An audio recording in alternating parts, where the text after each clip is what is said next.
usually investors, they say, you know what, what can I do to have more time to think? Where a lot of operators, a lot of operators are more like, how can I just do more every day? You know, how can I sleep less hours so I can do, and yeah, that's definitely not my audience. My audience is like, how can I go get away from that, you know, and still have a wonderful business? I wholeheartedly agree. People say to me, like, I don't know how you do all that you do, right? I've got my podcast, I'm writing books, I'm getting my PhD, I'm running 3 companies, I've got a nonprofit.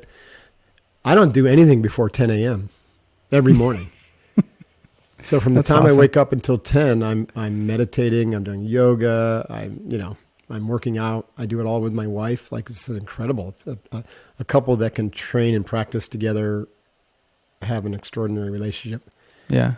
And then I'm, because of the mental training, I'm like radically focused. I know exactly what I need to do. Like this call, this is one of my main things today. Like, I know this is important. Like I said, I wouldn't accept a podcast or a meeting unless it was really important. So I had literally only 2 really important meetings today. And then there's some other things that I will do that are important but not urgent. And I'll be done by 3. And I've got acupuncture appointment at 4, walk on the beach and make dinner with my wife. So my point there is I have a ton of freedom. Yeah. And the freedom comes from the way I use my mind and that way principle, because the thoughts are more powerful. I'm able to discern, just like Steve Jobs. I'm not comparing myself to him, but I'm saying the principle is, if you have one piercing thought that comes spontaneously to you, that's a high level thought, it's infused with a lot of love and high vibrational quality, you can change the world. Yeah. Whereas if you have a bunch of fear-based thoughts and you're spinning around just stuck in doing, and you don't take any time working on being more whole, being more compassionate, being more loving, then you're going to be a taskmaster, but you're going to be creating little dust demons around you that are going to keep you busier and busier and busier, but not going to produce the results that you're looking for. So I was saying, do less more. Or another thing I'm really working on for the last 5 years is, if it's not a hell yes, it's a no. I didn't coin that, someone else did, but if it's not a hell yes, it's a no.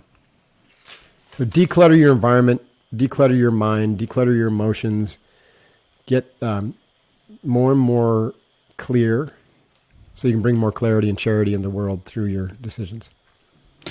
I think that's a great, tactic, tool, for our listeners and that we can apply daily. If it's not a yes, it's a no, and just get. I mean, I know it's hard for a lot of people to do that, but because you're conditioned. It's all training.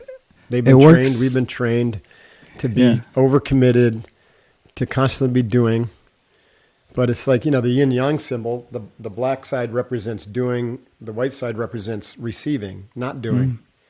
They both need to be in balance. And yet Westerners, Americans in particular, are just radically biased toward action, toward doing. And so they suffer because they don't take the time to recover, to receive. And when I say receive, I'm talking about receive that insight, that wisdom. That requires non-doing. They think non-doing is non-productive, and it's actually it's the most productive time you could spend.